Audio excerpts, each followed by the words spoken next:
guys, Josh from SoccerReviewsForYou.com, bringing you my review plus on-feet video of the indoor Nike Elastico Superfly in the brand new Volt and Black colorway.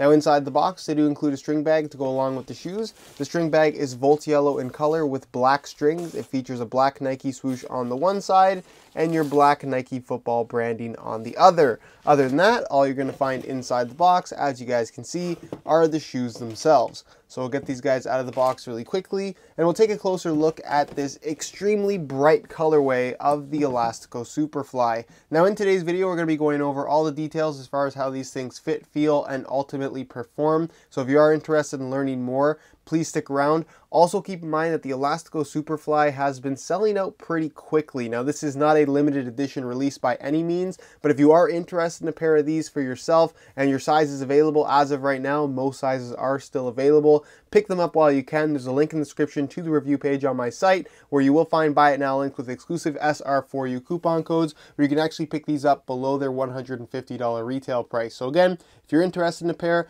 act quickly, check out that link down below in the description. You'll save yourself a bit of money and get the shoe that you're looking for. So with that being said, let's get right into the review. To start things off, let's talk about the colorway. Now this is one of two new colorway variations for the Elastico Superfly, with the alternate color being Blue Lagoon Black and Total Crimson. I just recently did a video on that shoe, so if you missed it, check out my channel. You will find the video there. But what they've done with this colorway, as you guys can see, is gone for something that is as bright as possible. So if you're looking to stand out, this colorway will definitely do that for you. So the upper, as you guys can see, is pretty much entirely Volt yellow in color. The Flyknit material is solid Volt, so you don't have the interchanging colors as we've seen on many of the Elastico Superflies. So that makes this colorway a little bit different in comparison to all the rest. You do have the Nike skin layer on top of the Flyknit, and you're going to notice that in the forefoot area, unlike the launch colorways of the Elastico Superfly, that top layer or the extra layer is translucent, so you can actually still see the Flyknit pattern underneath, which I personally prefer. I think it looks pretty good, but again, that extra layer is still there. Hopefully you guys can see that very fine seam. It just shows up as a little bit shinier than the rest. But it is still there. That extra layer for durability reasons is, like I said, still featured on the upper of the shoe. Volt yellow in the laces, Volt yellow in the middle of the Nike swoosh with a black outline. Then of course you have the black camo pattern, which I think looks pretty good, and that is on the lateral and medial side of the shoe. On the dynamic fit collar, you can see that the middle layer of the Flyknit material is black, so when this stretches out a little bit, it exposes that black underlayer. You do have the black rim around the outside, or the top of the dynamic fit collar. The majority of the inside is also black in color with this Volt arrow pattern, as you guys can see. Also here, the middle layer here on top of the laces is black, so when this stretches out a little bit, it again exposes some of that black Flyknit, which I think looks pretty cool. On the back, you're going to find that reflective material with the camo pattern in black one more time, a signature of the Elastico Finale. You are going to find a Volt yellow midsole, and then being that this is the indoor bottom, it is solid Volt yellow in color with one more black Nike swoosh. So again, if you're looking to stand out, this colorway is definitely going to do that for you. Leave your opinions on it down below in the comment section. Do you love it? Do you hate it? Why or why not? And with that being said, let's move on to the tech specs so we can learn a little bit more about the overall performance. As far as performance is concerned, the Elastico Superfly is arguably the most unique indoor shoe on the market at the moment, just because of its Flyknit upper and mid-cut design. Now, of course, it shares a lot of features with that of the Superfly 4, a $275 retail price shoe, whereas the Elastico Superfly is only going to run you $150 US, making it a pretty good value in comparison to the standard Superfly 4. Of course, you don't get a carbon fiber sole plate on the Elastico Superfly, but the upper, for the most part, is the same. There are some very minor differences, but like I said, the overall feel is actually quite similar, if not identical. So what you're getting here is an entirely Flyknit made upper. It's a knitted upper made from different types of polyesters and synthetic fibers that come together to make a really sock-like experience when you put these on your feet. They feel a little bit strange at first, and I'll talk about that later during the on-feet portion of the video, but in terms of the feel that they provide, there really is nothing else like it in comparison to any other indoor shoe at the moment. So entirely made from Flyknit. It is on the thinner side. You do have an internal support cage fused on the inside, so it does provide more of a thin barefoot sensation, but still maintains good responsiveness with that internal support cage, as well as the Brio cables that run directly from the base of the sole into the lacing system. So when you pull the laces tight, it locks your foot in place, doesn't allow your foot to slide around on the inside of the shoe, and despite the upper being quite soft and thin, it still maintains a very, very responsive feel on your feet, which is important for any soccer cleat, not to mention one that is supposed to be very low profile and thin, like you find here with the Elastico Superfly. Laces run right there down the middle, as you guys can see, so you get a nice locked in feel when you pull those laces tight. Like I mentioned, you're going to find that Nike skin layer over top, with the major difference between the Superfly 4 and the Elastico Superfly being, one, there's no ACC all conditions control on the Elastico Superfly,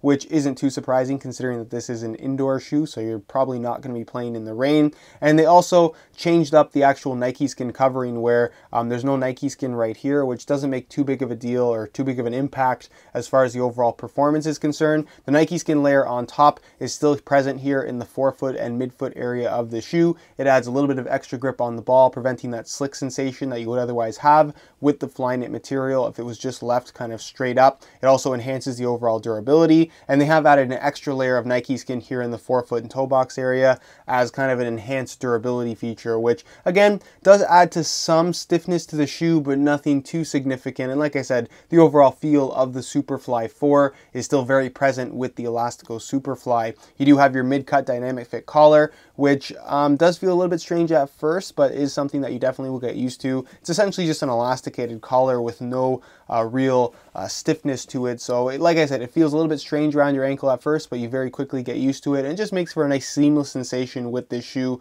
because there are no overlapping materials. There's no actual tongue. It's a one-piece sock-like upper. You do have an internal plastic heel counter like you'd find on the standard Superfly 4. There is also an internal heel liner with some padding made from a smooth synthetic leather material. The insole is fully removable. You can see it right here. Mesh liner on top. Nike swoosh right there, and then it's made from an ortholite type of padded material, decent thickness to it, and it's a very, very spongy, dense foam. So as far as underfoot cushioning is concerned, this is what is providing the majority of it. There isn't much of a midsole here.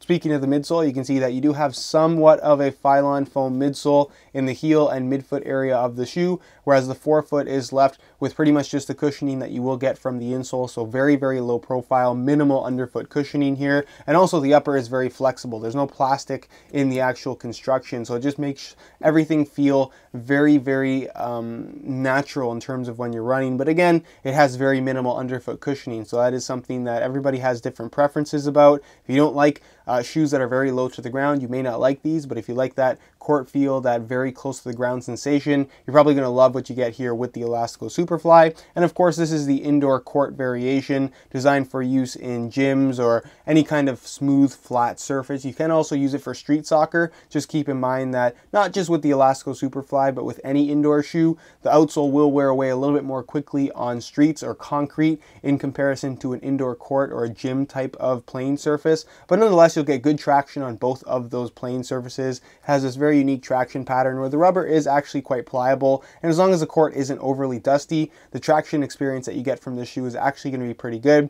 Also, you do have this nice large lip of rubber all the way around the forefoot and toe box area, which only enhances the overall durability of this shoe. So if longevity is a concern, I wouldn't really be too worried about it, especially if you're going to be using these exclusively indoors. So that's pretty much it as far as tech specs and overall performance. Let me know your thoughts on this shoe down below in the comment section for those of you that have tried it out. And with that being said, let's move on to the to the weigh-in portion of the video so we can learn a little bit more about how lightweight these things actually are. As far as weight is concerned, the Elastico Superfly in the indoor court variation is actually surprisingly light and actually very similar to that of the standard Superfly 4. So I'm going to weigh this pair for you today in real time. Keep in mind this is a brand new pair in a size 9 US. I'm going to throw it on the scale, and you can see that they weigh in at 7.6 ounces, which is just about half an ounce more than the standard Superfly 4. And in comparison to the turf variation of the Elastico Superfly in the same size, that shoe weighs in at around 9 ounces or so. So the indoor version is significantly lighter. That's just because there is less rubber to the outsole, which does decrease the weight pretty significantly. There's no difference with the upper between the indoor or turf variation. And again, the weight shouldn't really be the deciding factor if you're trying to choose between the indoor or turf version of the Elastico Superfly. That really depends on the type of playing surface that you're going to be using them on. But for those that are interested, the indoor version of the Elastico Superfly is significantly lighter than that of the turf variation. Alright, so here's a look at the Elastico Superflies on feet, and if you haven't worn any of the mid-cut Flyknit models from Nike, when you're trying them on for the first time, they will feel a little bit odd. If you've worn the Superfly 4 before and you're moving into an Elastico Superfly, you should feel pretty comfortable right off the bat, as it does have a very similar fit and feel to that of, like I said, the regular Superfly 4. It hugs your foot pretty snug. It is definitely a tighter fitting shoe. It does have that sock-like type of experience in that there are no seams, and it just wraps your foot pretty much perfectly, especially once you pull those laces tight. Certain parts of the upper are structured while other parts are elasticated. So like I said, it just kind of forms to your foot instantly, and like I said, has that nice locked in feel. As far as the Dynamic Fit collar is concerned, again, you feel that little bit of extra tightness around your ankle, but it really is nothing more than an additional compression sock that is just so happens to be part of the shoe. So again, it's something you'll notice for the first couple of times you wear the shoes, but once you get used to them, it's really not something that's going to bother you or certainly gets in the way while you're playing. It's just a part of the shoe that you just get used to over time. As far as breaking is concerned, a lot of people have complained with blisters and just general discomfort with this shoe. As long as you break them in slowly, you shouldn't have that issue. But if you wear them straight into a game or just do a lot of shooting and running right off the bat, yes, you do have potential to have some discomfort. Again, it's a new shoe that has a different type of feel in comparison to pretty much anything else out there. So just break them in slowly and you shouldn't have too many issues as far as discomfort is concerned. In terms of the fit, like I said, it is a tighter fitting shoe,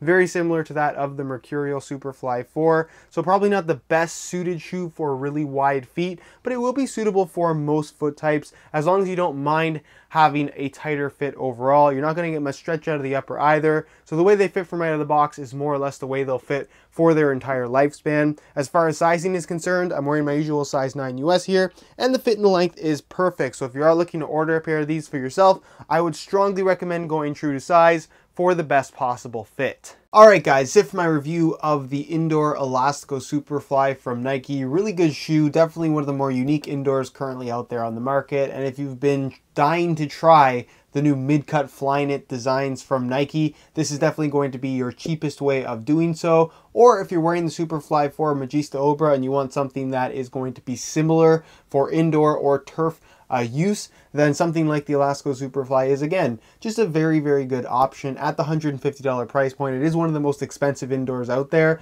but in terms of what you're getting for the price, it's actually a pretty decent value. So again, that's pretty much it for my review, guys. If you want more information, check out the review page on my website. You'll find the high quality images of this shoe to give you a better idea as to how they actually do look in person. And of course, you will find buy it now links with the best prices online, including exclusive SR4U coupon codes, where you can actually pick these up below their $150 retail price. So if you're interested in a pair, again, first link down below in the description, check out that review page. If you guys have any questions or suggestions, leave those down below in the comment section. I definitely will get an answer out to you. If you enjoyed today's video, found it helpful and informative, be sure to support it with a like. That would be greatly appreciated. Subscribe if you haven't already for daily videos on all the latest and greatest soccer gear. You can find all my social media information down below in the description as well. And other than that, guys, hope you enjoyed today's video. And as always, thanks for watching.